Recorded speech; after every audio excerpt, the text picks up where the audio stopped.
Assalomu alaykum. Shunaqa shinamgina uchastka qidirayotganlarga zo'r variant topib qo'ydim. Bu ham bo'lsa Bektemir tumanida.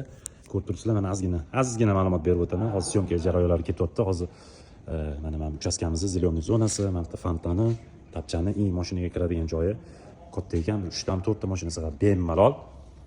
Xo'p, kiraverishimizda mana chiroyli qilib qo'yishdi. Mana naveslari bilan, shu yomg'ir, qor yoqqanda bu yoq ho'l bo'lmasligi uchun mana uzun koridorimizni xonalari 4 ta xona, naryoqda 2 ta xona bor ekan.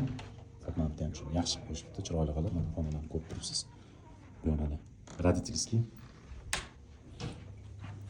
Bu yoqda ham yana bitta spalni.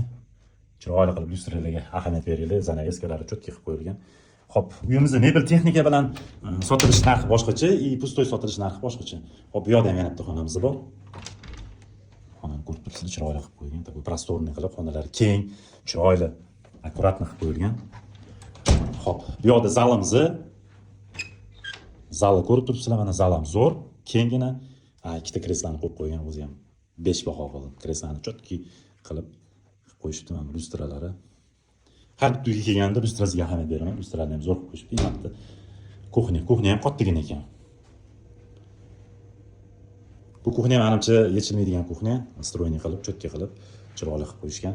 Xo'p, narigi tomonda ham yana bitta 2 xonali joyimiz bor ekan. Buni ham hozir ko'rsatib o'taman. Mana bemalol bu yoqda zal, gastevoy, ikkalasi ham gastevoy, bu spalni degan narsa yo'q. Mana bu yerda mehmonlarga takku joy qilib qo'yishdi. To'qa qiziqar ekanlar, mehmon do'zaganlar, mana qaranglar, suvlarni chiroyli qilib, mana qilib servis qilib qo'yibdi lokamizni. O'zini og'aylar, oshna og'ayni kelganda mana shu bemalol mazza qilib o'tiradigan joy ekan.